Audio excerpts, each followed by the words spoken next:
Friends, मेरी daily videos देखने के लिए मेरे चैनल उर्दू इन्फो कॉर्नर को सब्सक्राइब करें। चैनल को सब्सक्राइब करने के लिए वीडियो के नीचे दिए गए रेड कलर के बटन पर क्लिक कीजिए और साथ बेल आइकन पर भी क्लिक कीजिए। इस पर क्लिक करने से आपको हमारी हर नई आने वाली वीडियो की अपडेट मिल सकेगी और आप हमारी वीडियो सबसे पहले देख सकेंगे। फ्रेंड्स, आज का हमारा टॉपिक है अगर ब्लड प्रेशर बढ़ रहा है उसकी वजूहात के बारे में आप जान सकेंगे, उसकी अलामत के बारे में, उसको कंट्रोल करने के लिए कुछ टिप्स जान पाएंगे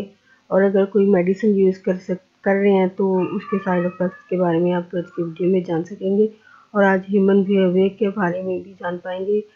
कि जो सीनियर्स होते हैं उनके बिहेवियर के बारे में आप जान पाएंगे। ब्लड प्रेशर या हाई ब्लड प्रेशर की वजूहात।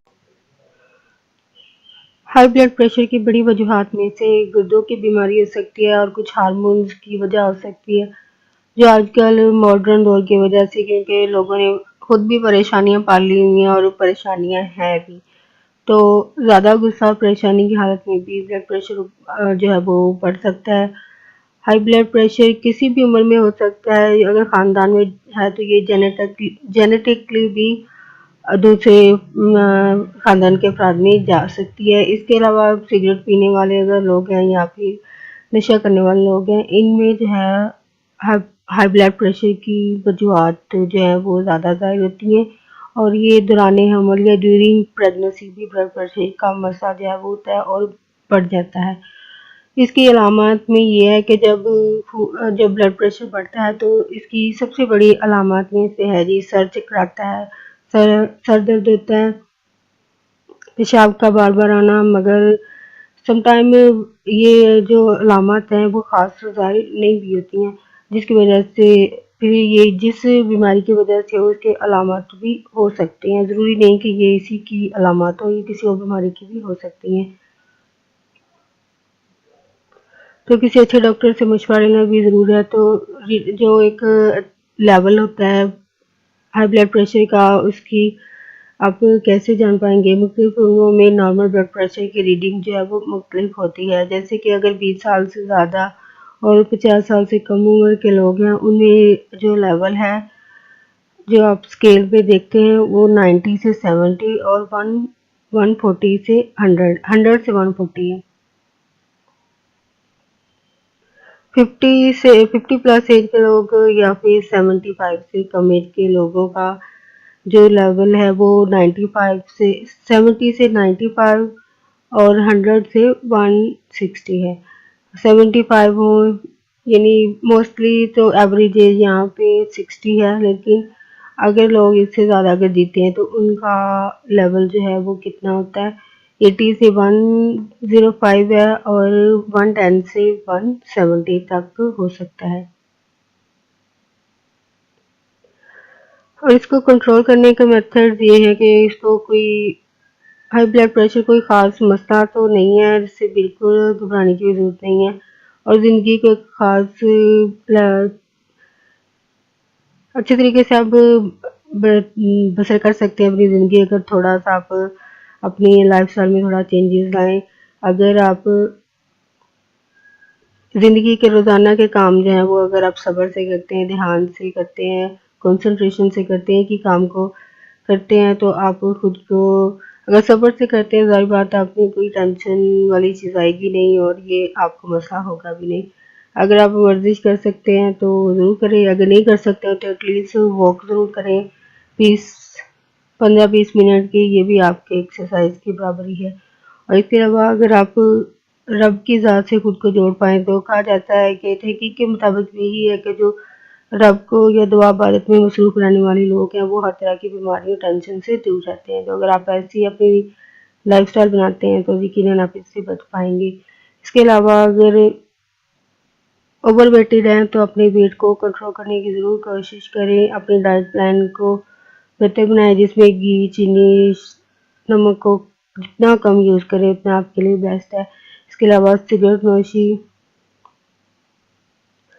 स्मोकिंग करते हैं तो इसको बिल्कुल छोड़ने की कोशिश करें।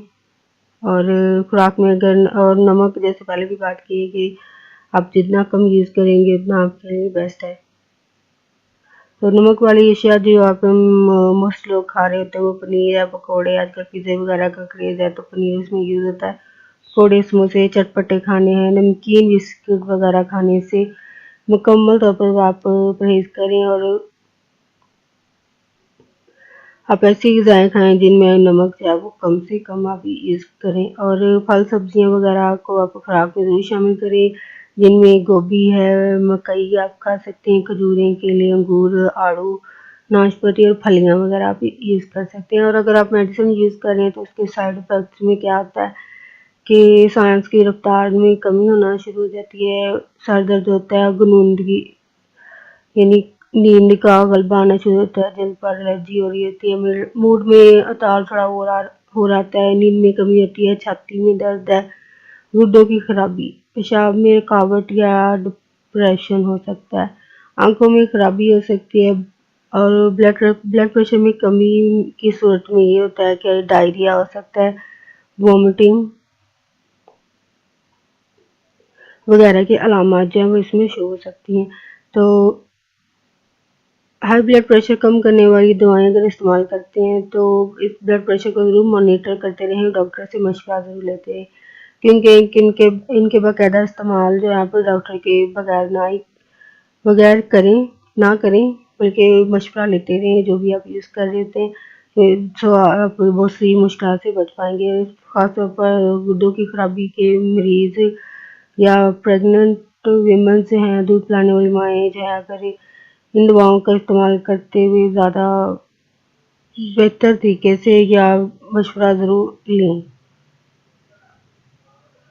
تو کبھی کبھار والا ہائی بلڈ پریشر جو ہے وہ زیادہ خطرناک ثابت نہیں بھی ہوتا ہے، اس کے لیے کسی قسم کی آپ کو میڈیسن وغیرہ یوز کرنے کی ضرورت بھی نہیں ہے۔ تو سب سے پہلے ہائی بلڈ پریشر کا حساب رکھنا بھی ضروری ہے، یعنی جو لیول صحیح ہے وہ آپ کو جاننا ضروری ہے، اس کا قائم رکھنا بھی ضروری ہے۔ دوا استعمال کرنے سے پہلے کم از کم ایک ہفتہ اپنا بلڈ پریشر جو ہے وہ صبح و شام ضرور چیک کروائیں۔ تو فرینڈز یہاں پہ ہیومن بیہیویئر کے بارے میں بھی بات کرنی تھی کہ جو سینئرز ہوتے ہیں ان کا بیہیویئر جو ہے وہ پر کیسا ہوتا ہے۔ جو لوگ ہیں جب سینئر ہو جاتے ہیں تو ہر نیو آنے والے کو برداشت کیوں نہیں کرتے ہیں،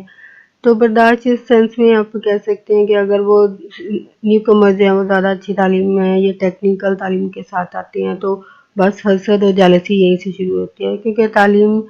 ہنر میں تھوڑا سا آگے ہیں تو آپ سینئر ہیں تو نیو آنے والے صرف تعلیم کے ساتھ ہی ہوتے ہیں، باقی تجربات ان کے پاس ہوتے ہی نہیں ہے، یہ آپ سینئر لوگ ہی ہیں جن سے یہ لوگ سیکھتے ہیں۔ تو آپ تو کہیں جا رہے ہوتے ہیں کیونکہ ادارے میں جو لوگ پکے جاب پر ہوتے ہیں انہیں نیو آنے والے کو دھکے مت دیں،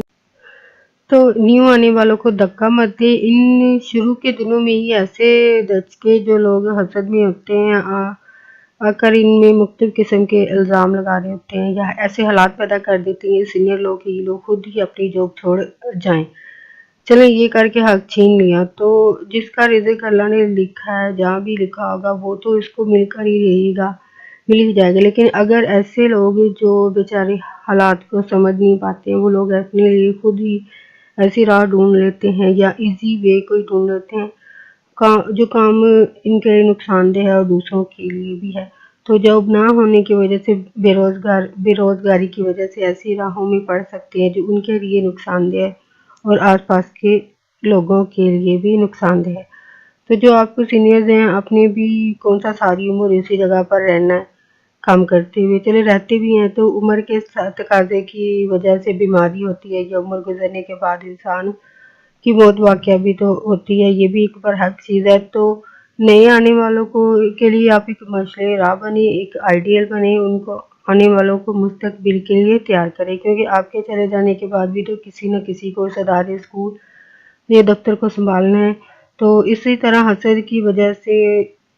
جو ینگ ہیں ان کو تباہی کی طرف بھیجنے کی بجائے ان کو ملک کے لیے اپنے آنے والی نسلوں کے لیے تیار کریں، ان کی زندگیاں نہ خراب کریں، کیونکہ ان کے ساتھ اور لوگ بھی جڑے ہوتے ہیں، ان کی زندگیوں کا بھی سوال ہوتا ہے جو کہ ان کی فیملی ہے یا اگر وہ میرڈ لوگ ہیں تو ان کے بچے وغیرہ، تو ایک زندگی بچانا نیکی ہے، تو ایک زندگی خراب کر کے اس کے ساتھ जुड़ी मज़ीद ज़िंदगियों को ख़राब कर देते हैं ये सीनियर लोग। तो बेहतर है कि ज़िंदगी बचाएं ना कि ख़राब करें। मरने पर ही क्यों अफ़सोस करना है जी। जब ज़िंदा इंसान की कदर नहीं करते हैं तो उस पर आपको कोई अफ़सोस भी नहीं होना चाहिए। तो ऐसा क्यों करें आप? प्लीज़ ज़रूर सोचिएगा इस बारे में कि बजाय आप ज़िंदगी ख़राब करने के अगर ज़िंदगी बचाने का वसीला ज़रिया बन पाएँ किसी के लिए, तो ये ज़्यादा बेस्ट वे है नेकी कमाने के लिए, एक अच्छा काम करने के लिए।